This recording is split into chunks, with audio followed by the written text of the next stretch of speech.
Hi everybody, it's Chris at Mardave. Today we will be going over the new AS500 and the VRX 500 side spring update.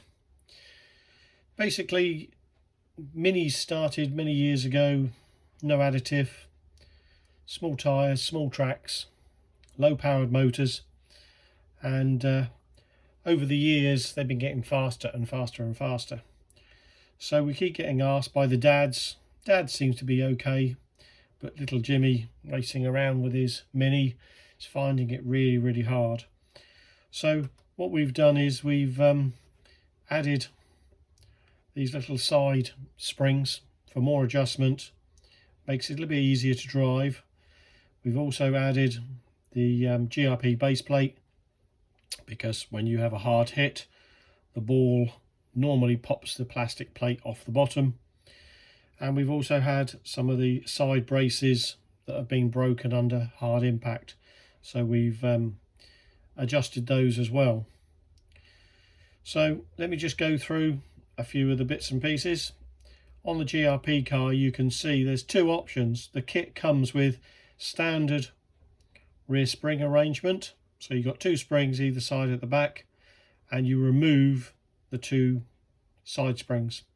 If you then want to run side springs, you remove these two, you take one of the springs that is on this side, and obviously you can see the thread coming out through the guide pin, so that spring goes over the top, nut on top, and you then have the rear bump spring, which is only in the center, and then you have the side springs which are on the side of the car to do the roll.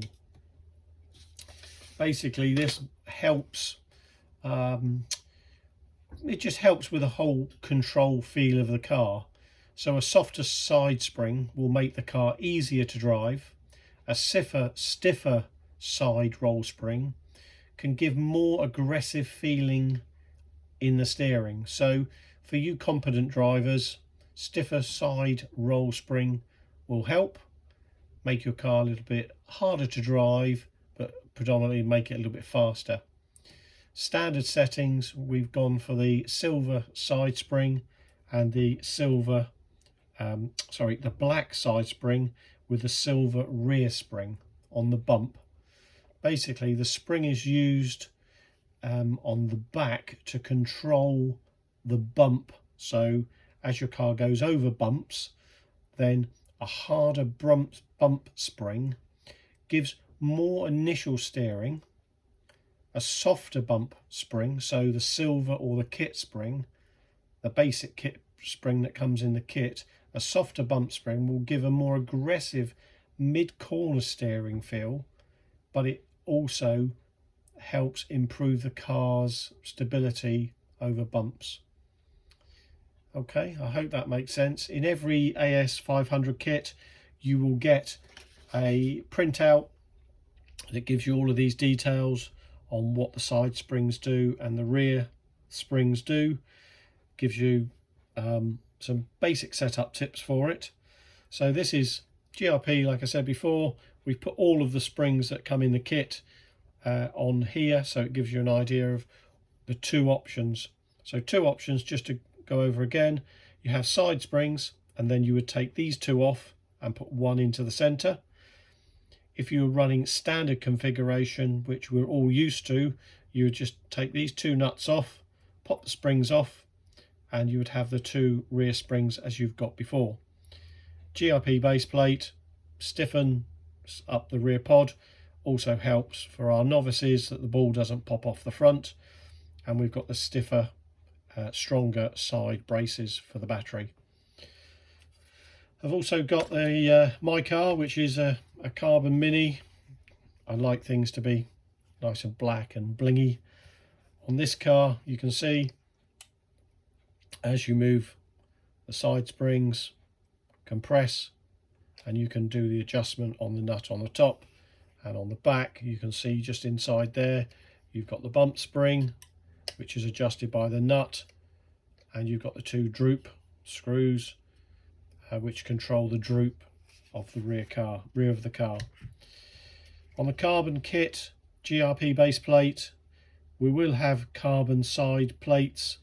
The only reason we're not doing a carbon base plate, in testing we've had a few hard hits and the carbon shatters a little bit on the base plates, so we're only going to be doing those in GRP.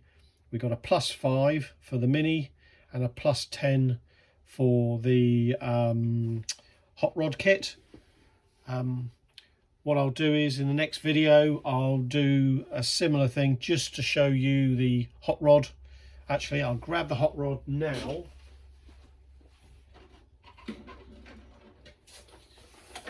On the hot rod kit, it is slightly different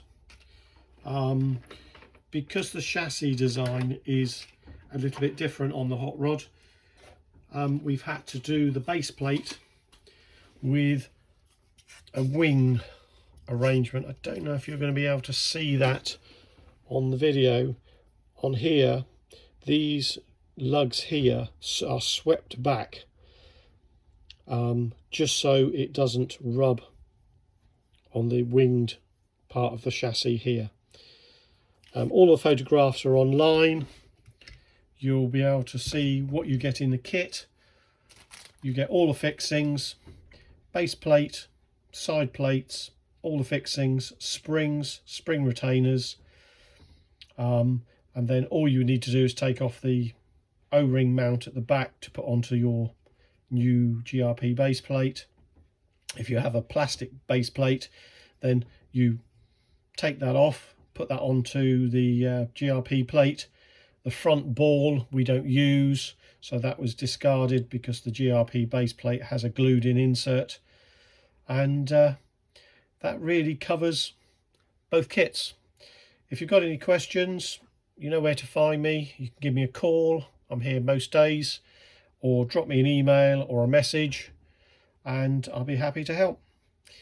Thank you very much, and stay tuned, subscribe to the channel, and we'll have more updates on setup and tyre prep over the coming weeks. Thanks very much.